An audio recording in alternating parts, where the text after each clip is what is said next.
Hey there, and welcome back to Midlife and Glowing. I'm Nicole. And I'm Alicia, and today we're diving into something that might sound techy or even a little intimidating at first. But we promise, it's really just about helping you feel more in tune with your body. We're talking about health tracking and wearable data. Yes, this is like your body's way of giving you a progress report. When your hormones are shifting and your symptoms don't always make sense, data can help connect the dots and give you insight into what's really going on. And to be totally honest, I haven't been using any of these trackers yet. So I'm coming into this conversation with curiosity and lots of questions. I know Nicole's been using a few different tools, so I'm excited to learn what's worth paying attention to and how to get started without getting overwhelmed. Okay, so what is biotracking and why should we care? So when we say biotracking, we're talking about wearable tools and apps that collect real-time info from your body, like your heart rate, your HRV, which stands for heart rate variability, sleep patterns, blood sugar, temperature, oxygen saturation. They can track quite a few metrics. Yeah, I see so many women wearing the tracking rings and the watches. So why do we need to pay attention to this data? And how would it support a woman in midlife? Well, the data helps you learn and understand how your body is responding to your lifestyle, how your stress, nutrition, movement, sleep, and other daily habits are actually impacting how you feel and how those factors are influencing your metabolism, your energy, your mood, your gut, your immune system, and really just your overall well-being. In midlife and perimenopause, it's especially helpful to have this kind of data because when you're feeling off, it's not always obvious why. Having data helps you understand or figure out not only what is happening to your biology, but what you might need to adjust so you can feel better. It really gives you a more clear picture into your body's response to your lifestyle and habits so you can adjust them to support you in the best way possible, and you can figure out if those adjustments are actually working or not. Okay, so let's break down some of these tools. I know you've used the Aura Ring, and now I think you're using the Ring-Con. What's the difference between these two? Yes. Well, they are pretty similar. Both track things like HRV, which again is heart rate variability, sleep stages, temperature, oxygen saturation, and they use an algorithm to tell you what your overall stress looks like, which helps you determine if you can power through or if you need to power up. And in all honesty, as far as I can see, the only difference between the two in my personal experience with them has been that Aura charges a monthly subscription and Ring-Con does not. Now, Aura has been around for a lot longer than Ring-Con, so that might be a factor for people in terms of trust and, reputation. But from what I've experienced, they are very similar in the data that they track. I will say that I saw something not too long ago that Dexcom, which has CGM technology, which is continuous glucose monitoring, they are partnering with Aura to be able to have CGM data sync up somehow with the Aura Ring data. Now, I don't know where they are in that process, but it's something to consider for people that track glucose and want their data to kind of talk. But those aren't the only two options. There are a lot of other data trackers. Other popular ones include the Whoop band. They are very focused on recovery and strain, so it's great for athletes or tracking physical stress and recovery. And that's not a ring, it's actually a band that you wear on your wrist or your arm. The Apple Watch, that tracks heart rate, HRV, your cycle, your activity level, sleep stages, and they even have mindfulness reminders. I did have an Apple Watch quite a while ago, but I didn't actually use it for tracking a whole lot. Maybe just like the heart rate. I noticed the heart rate would go up when I was watching my son's hockey game. But otherwise, I would use it for the walkie-talkie feature, which was actually kind of funny. That's nice. Hey. So the Garmin VivoSmart is another one that tracks oxygen levels, sleep stages, stress. A lot of these track a lot of the same metrics, right? The Fitbit is a more budget-friendly tracker that looks at steps, sleep stages, heart rate, and more. But again, these are just a few of the big ones. There are so many more apps that track various data points that we aren't personally familiar with. The Temp Drop is another app that uses a wearable sensor for cycle and ovulation tracking based on basal body temperature. There's an app called Zoe that comes with various testing tools like a stool test and a CGM. And then based on your testing results, it provides a personalized nutrition plan. There's options like Welltory and HRV4 training, which are apps that use HRV data either from your smartphone's camera, so you don't even need a wearable, or from other wearables and they translate that data into understandable metrics for stress, energy levels, productivity, and nervous system health. And what about blood sugar? I've seen people wear those like little patches on their arms. Yes, those are continuous glucose monitors or CGMs. So companies like Dexcom that I mentioned earlier, and then Abbott, and there are others as well, but they offer over-the-counter CGMs that don't require a prescription that track glucose levels in real time, which lets you see how your body reacts to food and other lifestyle factors. So if you eat something and your blood sugar spikes, you'll know, and you can adjust your meals to keep your energy and hormones more balanced. But it's not just food that impacts your glucose levels. Stress and lack of sleep also have a very significant impact on glucose regulation, as does meal timing, activity levels. These all play a role in glucose regulation. So with the CGM, you get to see in real time how your lifestyle is impacting your glucose levels. This is really helpful for women in this stage of life that are struggling with metabolism in particular and having difficulty with weight, because glucose levels and insulin play a really big role in your metabolism, and having access to that data really allows you to understand where you need to make adjustments with your lifestyle so that you can see changes in your metabolic health. But basically, CGMs are just a little sensor that typically lasts for 10 days to 2 weeks that you place on the back of your arm. There's a little filament that goes into your arm that tracks your extracellular glucose levels. So you can see, again, in real time what your glucose is and how it changes in response to your lifestyle. I can see how that would be super helpful. Yeah. Okay, so what about cycle tracking? I know I just use an app on my phone, but is there something else that can give you a little bit more information? Honestly, it really depends on where you are in life and what your concerns or goals are. For perimenopausal women that are not trying to get pregnant, just tracking cycle length with one of the apps that you're talking about can be helpful enough. And in most of your cycle tracking apps, you can add notes like how heavy a period was or how long it was. And that data can really help you understand where you are in the perimenopause journey. If you're pretty regular with your periods, you're probably not super close to menopause. As we get closer to the couple years before menopause, that's when things really can start to shift dramatically in our actual cycle. So it's helpful to have the data of how regular your cycles are and what your symptoms are like, so that as that approaches and you start to see changes, you'll have a little bit more clear picture of what might be happening. But for a lot of midlife women, just the basic numbers is enough. Women that are trying to get pregnant might find tracking that includes temperature helpful because it can help you understand when you've ovulated. So it might help with your fertility planning by cueing you into optimal timing for intimacy. The Ringcon has cycle tracking, and the Aura Ring does too, and they use temperature trends. But you do still have to adjust the dates as needed. Like my Ringcon will get pretty close, but it might not get the actual day that I get my period, right? So I might have to go into the app and adjust the date a little bit. But they both do have that type of information, which again is helpful. I mean, I do still have a regular app that I've been tracking my periods in, for years and years. So I do still keep track of it in that app just because I have so much past data in that app.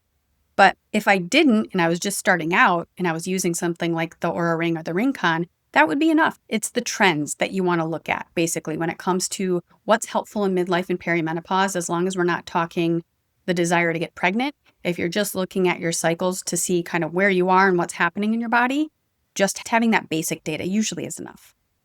Okay, so what can you track and why does it matter at this stage in our life? I know I've heard you say stuff about your REM sleep or your HRV, and I always just smile and nod because I really don't actually know what they mean and why you're so excited about them. Oh my gosh, I know. It can sound like a whole nother language at first, but tracking your body's data is really just a helpful way to show you how your body is handling life right now, basically. At this stage of life, with hormones shifting, our resilience to stress can change. So having this kind of data is like having a dashboard. It can help you spot patterns, see what's helping or not helping, and then you can make adjustments based on the data so you can feel and function your best. That's really the goal. So what I'll do is I'll share 5 data metrics that I think are most helpful in midlife. First is resting heart rate. A higher resting heart rate can mean your body's under strain or not recovering well. Ideally, you want a resting heart rate in the 50s or 60s, and that's measured in beats per minute. So a resting heart rate of 55 means at rest, your heart beats 55 times in a 1-minute span. But again, that's ideal up to 100 beats per minute is actually still considered within the normal range for heart rate. The second metric is HRV, or heart rate variability. And this is a measure of how much time varies between each heartbeat. Your heart doesn't beat at exactly the same rate with each beat. The time between beats changes slightly from one to the next.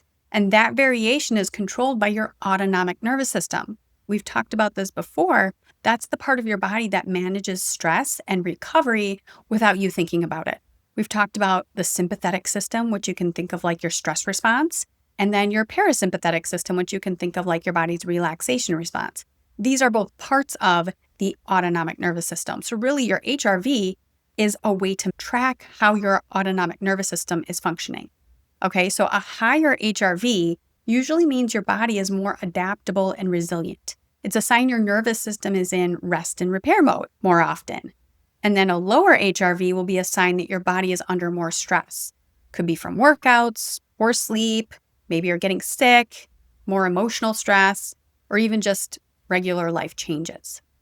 So you're saying a higher HRV is better? Yes. Yeah, this can get a little tricky because I think a lot of times we hear heart rate and we know that a higher heart rate means a little bit more stress, but HRV is the opposite. You want a lower heart rate generally, obviously not too low. For heart rate, you want, like I said, in the 50s, 60s. For HRV, higher actually means better. It actually means you are more resilient, more recovered, and more adaptable to stress. And then a lower HRV, again, is a sign that you might be under more stress. So yes, for HRV, higher is actually better. Now, when it comes to actual numbers, though, the tricky part is that HRV is highly individual. What's good for me might be very different for you. So instead of chasing a magic number, the goal is to track your own baseline and notice trends. For example, if your average HRV is around 40 and suddenly it drops into the 20s for a few days, that could be a clue to you that you need more rest or that your immune system might be fighting something.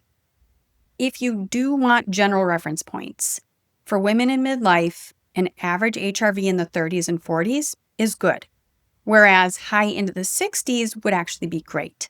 For younger people or highly trained athletes, they might see averages in the 70s, 80s, or even higher.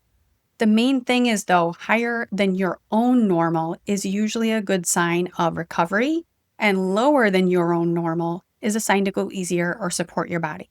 But with this metric in particular, you really can't get stuck in the comparison trap because it's highly individual. I will say that, so I had been using the Oura Ring for quite a while, but Chris started tracking with the Whoop band. And I was always so annoyed because he, when it comes to my health, I take it pretty seriously and I do quite a lot to stay healthy, right? So when I first started tracking, it was 6 months after Dad died, and my HRV was in like the 20s. It was like pretty low, right? And I was like, doing everything I can to get it up. And then Chris starts tracking with the Whoop band, and he gets an HRV overnight of like 120. And again, I do a lot for my health. I'm not saying he doesn't, but like not even half of what I do. So with this metric, like I said, you can't get stuck in the comparison trap because it could get really annoying otherwise. So just compare yourself to your own normal. But anyway, the third thing that can be really helpful to track with wearables is your sleep. So most wearables will break your sleep into stages. The main ones people pay attention to are deep sleep and REM sleep. So deep sleep is the physically restorative stage. That's when your body repairs muscles, builds bones, strengthens your immune system, releases growth hormone, and detoxes your brain. It tends to happen more in the first half of the night. So if you're cutting sleep short or getting to bed really late, you miss out on some of the deepest, most restorative sleep cycles. REM sleep, which stands for rapid eye movement, is more about the brain. This is when you process memories, regulate emotions, and do a lot of mental filing, if you will. REM is also important for creativity and learning, but with this stage of sleep, it usually happens in longer stretches towards the second half of the night. So if you wake up too early or sleep in short chunks, you might be missing REM sleep. Okay, I want to ask the obvious question. So I guess I didn't realize it stood for rapid eye movement. And, like sometimes when you see people sleeping, you can tell their eyes are going in there. Yeah. So that's REM sleep. That's REM sleep. Yes. When you see their eyes moving, Okay. that's REM sleep. Exactly. So they're thinking about stuff and Things are happening. Things are things are happening. happening. That is considered a more active stage of sleep. And with REM sleep, typically you will be in more of have higher sympathetic activity than you do with deep sleep. So deep sleep is definitely associated with more parasympathetic, deeper recovery. Whereas REM sleep, that's a little bit more of an active stage of sleep. So your brain is definitely more active in that stage. Okay. So if you're a person that talks in your sleep, you're likely doing that when you're in REM sleep? Actually, I got to say, I actually don't know the answer to that question because the interesting thing is that basically your muscles are paralyzed in REM sleep. So I don't know if you can talk. I would have to look that up. Well, as someone who's married to a sleep talker, Yeah. I will say that a lot of times the talking comes with movement. So if you can't move your limbs, then I'm assuming then that can't be REM sleep. Right. That would be my assumption as well. Well, we'll have to look into that just That'll for be curiosity's sake. exactly. Yeah, because I don't know what's going on in his brain. Because Something's sometimes happening. it's the most off-the-wall things that are said, which Oh I my won't get gosh. into that for his Yes. sake. We have some good memories. Yeah. That probably sounds weird. Why would I have good memories of your husband sleep talking? People probably would want to know. Okay. Family trips where we're all Yep. sleeping in a close space where we can hear Everything. everything. Oh my gosh. Yeah, he's maybe that's why I'm not getting great sleep too. I'll blame him. Yeah. It's his fault. Yeah, he is a lot to handle when he sleeps. Oh my gosh. So, in terms of what to aim for those different stages of sleep, for most adults, deep sleep is about 15 to 25% of your total sleep time, and then REM sleep about 20 to 25%. So, in an average 8-hour night, that's roughly an hour and a half to 2 hours of each. But just like HRV, it's individual and night to night variations are normal. But if your tracker is showing consistently low, deep, or REM sleep, that's your cue to look at sleep hygiene. Things like your bedtime, light exposure, talking spouses, alcohol, caffeine, and stress levels. The goal isn't perfection, but making sure your body's getting enough of both physical and mental recovery time. The fourth metric to look at is step count or activity level. Most wearables track your daily movement, usually as a step count or an activity score. Now, the point here isn't to obsess about a specific number, but to get a general picture of your activity level. You know, that's funny because I just saw something, I don't know, on social media, like a gal was like videoing her tracking watch or whatever it was. Yeah. And it was dark outside and she was walking around, like pacing her driveway to get her steps in. And I know a lot of people do that. They're like obsessive about getting in those Sure. steps. Yeah. I mean, I don't track it, but I do try to get a lot of steps. Yeah. Yeah. I think it's one of those things where know yourself, like know what's important to you and how you operate. And if you know that you tend to obsess about things like that, maybe it's not for you, But, hey, for some people, that is a helpful way to keep their activity at a good place and they want to be accountable to themselves, So maybe it's not a bad thing. It's just kind of what's important to you and what feels good and also how you feel, right? Like, how is your health? Do you need to be more diligent with activity based on what your health goals are? But yeah, I would say the point here, like I said, is definitely not to obsess about a specific number, but to get a general picture. For midlife women, regular movement is huge for metabolism, bone density, cardiovascular health, and even hormone balance. As estrogen drops, we naturally lose muscle and bone more quickly, and that daily movement can help slow that down. It also improves mood, sleep quality, and energy, of course.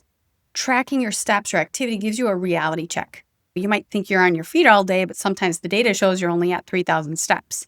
Seeing that can help you make those small changes, like adding a short walk after lunch or taking the stairs. Those things can add up over time. But the point isn't to obsess over the number, just using it as a gentle reminder to keep your body moving throughout the day. This reminds me, at my previous job many years ago, we were, trying to promote wellness. And it was part of my responsibility in my role at that time. And this was so long ago. So like when I think the Fitbits kind of first came out, there were like these little things that you clipped onto your like pants. So we gave them to our employees. And then we were doing step challenges and rewarding. So that was like a super fun and engaging way to, promote wellness and promote steps. Yeah. And, I think it would be kind of fun too, to like, I think some of these you can sync up with friends, can't Oh, you? yeah. Yeah, you definitely can. So, I have seen that where you can do a little challenge amongst, yeah, that could be that would be fun. fun. Mm-hmm. Yeah. I'll have to get on my whatever one I'm going to get, and then maybe we can have a challenge. Do a little challenge. That would be You're fun. going down, girl. I would concur. You probably would get me. You would definitely get me. I can't sit still. And last but not least, the fifth metric that I think can be helpful for midlife women is cycle tracking. Many wearables now have built-in cycle tracking that can combine data like temperature, heart rate, and even breathing rate to help you see where you might be in your cycle. For women in perimenopause, cycles can get unpredictable, especially as you get closer to approaching menopause. So your periods might come closer together, further apart, or skip entirely. Having this kind of tracking, whether it's this or just a basic tracker again, helps you spot subtle shifts that signal hormone changes. So, for example, a small rise in your overnight temperature for several days can mean you've ovulated. Changes in your resting heart rate or HRV can sometimes show when your body's gearing up for your period. Over time, you can see patterns, so like shorter luteal phases or more anovulatory cycles that tell you your hormone levels are changing and give you cues as to where you are in the perimenopause journey. So why does this matter? Well, because it helps you connect the dots between how you feel and what your hormones are doing. If you notice your sleep tanks or your mood changes during certain parts of your cycle, you can plan around it, whether that's adjusting your workouts, your work schedule, or your self-care.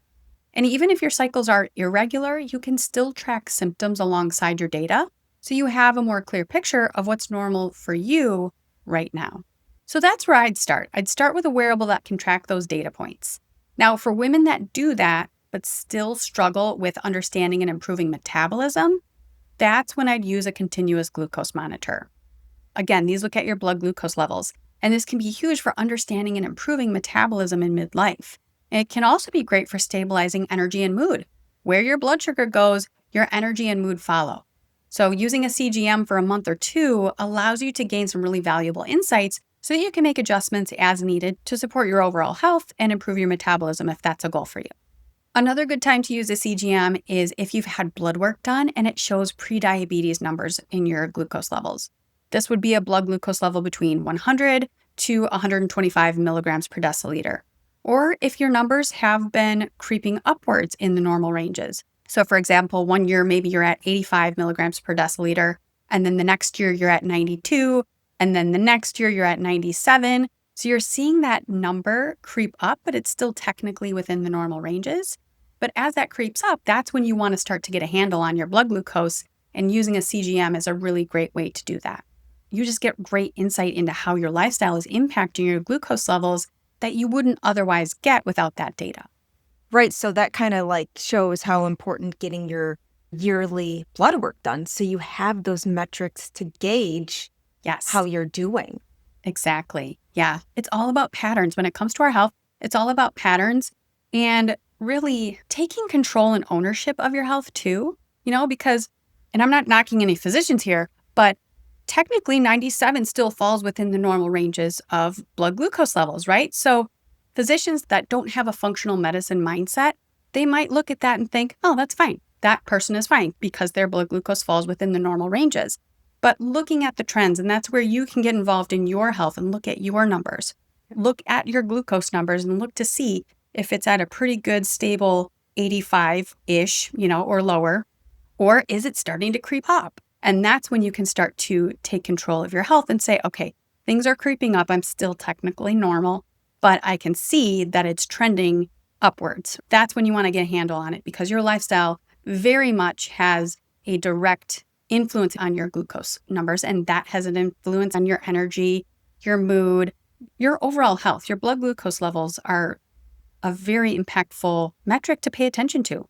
Yeah, that's something that we have to do every year for my husband's insurance. We have to have our biometric screenings done. And I save them every year so I can, kind of go and see where I'm at, gauge where I'm at. Okay, so all of this data tracking is so fascinating to me. As someone that was in the world of analytics for a while, I love data. So I'm actually shocked I haven't jumped on board yet of tracking and Me getting the too. data for myself because it's Yeah. something that I'm super interested in. So Yeah. anyhow, so if someone is struggling with sleep, fatigue, brain fog, tracking this kind of data could actually help uncover the reason why. Yes, exactly. Looking at the data gives you cues into what's happening in your body. And once you see the patterns, again, it's about the trends or patterns. Once you see that pattern, you can start adjusting. Maybe adding more magnesium, shifting your meal timing, changing up your workouts. It helps you get ahead of the crash. Ultimately, you can see with data how your body is responding to your lifestyle. So if you're tired or struggling with sleep, data tracking can not only help you piece together what aspect of your lifestyle might be the cause, but also how well the changes you implement are helping. I will say, though, don't expect overnight results if you make changes. Any changes you make, you should give 3 to 4 weeks to determine if it's helpful or not. We've talked about this before on this podcast. Lifestyle changes aren't magic pills, they take time. So let me play the role of someone brand new to this, because I am. Is the tech part of this going to stress me out? Totally fair and no. Most of these tools are designed to be user friendly. You don't have to analyze charts, just look for trends and the basic scores. Like if your HRV keeps dipping or your readiness score is low, it's a cue to rest. For example, my RingCon screen gives me an overall wellness score, and then it has a score for my sleep, a score for my stress, they call it the relax status, a vital score, and an activity score. So if you don't want to dig into the nitty gritty of what your HRV did throughout the day, you don't have to. You can just look at the major scores the technology will give you. And, I mentioned what the RingCon shows me. Aura Ring is the same. It has I think they call it a readiness score. And I'm pretty sure the Whoop Band has a similar metric. So they take your data, put it into an algorithm, and give you a score for whether it's your readiness, your stress, your activity, etc. So you can just take a look at the big scores if you want as your data that you're looking at. That's totally fine. The same thing goes with the glucose monitors. For the most part, they make the data pretty easy to understand. But if you need more support or you have questions there, I did actually write an ebook on how to use CGM data to optimize metabolism and energy. It's called the CGM Blueprint, a guide to using glucose data to supercharge your metabolism and boost energy. So we'll make sure to link that in the show notes for people that are needing a little bit more support with that kind of technology. Okay, next question. Do I have to track everything? Well, the technology will track everything no matter what. But if it's overwhelming for you, you can choose to just look at the big picture or the numbers that you're wanting to focus on. Maybe you start with just optimizing your sleep, so you just hone in on those numbers and go from there. Start small and choose one area to focus on at a time if it feels overwhelming. Okay, so as we kind of brought up before, I could see tracking getting a little obsessive or maybe overwhelming. Yes, it can be if you're chasing perfect numbers or checking your app 10 times a day. But that's not the goal here. We're not talking about tracking to judge yourself or to compare yourself to others. We're talking about tracking to understand yourself. It's just information. You get to decide what you do with it. So, for example, if your HRV dips and your sleep score is low, it's not a you failed moment. It's a nudge to look at what's going on. Maybe you need an earlier bedtime. Maybe you need a recovery day instead of an intense workout. The key is using the data as a guide, not as a report card. Think of it like the dashboard in your car. You don't stare at it while you're driving, but if a light comes on, you know it's time to check something. That way it's helpful and not overwhelming. But know yourself. Data tracking isn't for everyone. If you know that you tend to obsess about things or beat yourself up if you don't have perfect scores, maybe it's not for you. The important thing with this kind of data is that we're not chasing a perfect number. We're looking at our trends so that we can make adjustments. With this type of data, consistency and patterns over time matter more than daily spikes or dips. HRV, you want to aim for improvement, again, not a specific number. Glucose, you want fewer sharp spikes. That is going to lead to better hormonal and metabolic health. With sleep, you want to focus on quality and duration. Resting heart rate, lower means you're more rested and regulated. So look at patterns. And if you know yourself and you know that you do obsess about things like this, then maybe it's not for you. So what if I'm looking at my numbers and they look bad? Should I worry about this? Well, not necessarily. One off night or a single low score isn't a crisis, it's just a snapshot. These numbers naturally go up and down based on so many factors. Your stress, if you're traveling, your cycle, even what you ate or drank the night before, or even the timing of what you ate or drank the night before. What matters more is the trend over time. If you consistently see your sleep, HRV, or recovery scores dipping week after week, that's when it's worth looking deeper and making some changes. The goal is to spot patterns so you can respond early, not to panic over one reading. That said, if you aren't feeling well and your numbers are confirming that something is off, it's never a bad idea, if you're concerned about that, to check in with your healthcare provider if you feel like something isn't right. Okay, so how do you personally use your data? Well, for me, I like to use my numbers like little check-ins with my body. So in the morning, I'll glance at my sleep data to see if there's a pattern. If my deep or REM sleep was low, I might pay attention to what I did the night before. Maybe I ate too late or I was on my computer too late. I also check my resting heart rate and HRV from overnight. If my HRV is lower than usual or my resting heart rate is higher, that's a sign my body might need a little extra recovery. So maybe I'll make extra efforts with my nervous system regulation that day, or make sure I hydrate and get to bed early. And then during the day, I'll glance at my step count to make sure I'm not sitting too much. If I'm way under, I'll take a quick walk or move around a little bit more. So it's not about hitting perfect numbers. It's about connecting the dots between what the data says and how I feel, and making small tweaks so I can feel my best. For me, I really like data. I'm a huge fan of data, like yourself. So I really like to see these things. I wouldn't say by any means that I'm obsessive about it, or, I definitely don't beat myself up if something is off. I just use it as information. So the other cool thing is, I've noticed with certain things, you can manipulate how your data is. So for HRV and heart rate, I've noticed that in the evenings, if my stress scores are a little bit higher, or if my heart rate is really high for some reason and my HRV really low, if I do that extended exhale breathing technique that we shared, I think it was in our week 3 Glow Bite. If I do that technique, I will literally watch in real time as my heart rate comes down and my HRV comes up. So it's kind of cool to have the data to be able to see, because extended exhale breathing is such a simple thing to do. And I think a lot of people think these things are too easy. Like, how could just changing your breathing pattern for a couple minutes make a big difference? But you can see with the data that it actually does, which is pretty neat. I've also noticed that brown noise helps my deep and my REM sleep. Sonotherapy has improved my heart rate and my HRV numbers. Having the data helps you see how any adjustments that you're making to your lifestyle are affecting you. So for me, that's how I like to use the data. Okay, I'm definitely sold. I think I need to try one of these. You'll have to help me pick one out. You got it. Done.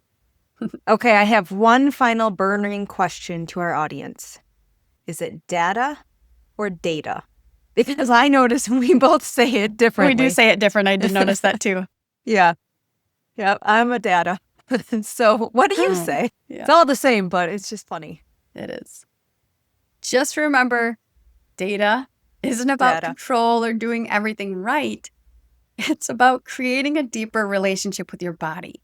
We're not talking about tracking everything just for the sake of it, but learning to listen to your body in a new data-informed way. This really can just give you leverage when it comes to optimizing your health. Yes, and feeling more confident in how you support yourself, especially in a time where things can feel unpredictable and unfamiliar. Yes, you deserve to feel steady, clear, and supported. And if a ring or a little patch helps you get there faster, we're all for it. We'll link some of Nicole's favorite trackers in the show notes if you're curious or want to explore a little more. And if this sparked your interest in adding gentle, supportive routines to your day, grab our Daily Glow Rituals Guide. It's full of science-backed rituals to support your hormones, mood, and glow. No fancy tools required. Thanks for hanging out with us on Midlife and Glowing. If you loved this episode, it would mean the world to us if you'd follow the show, leave us a review, or share it with a friend who's glowing through midlife right alongside you. Let's make it our best era yet. We'll see you next time.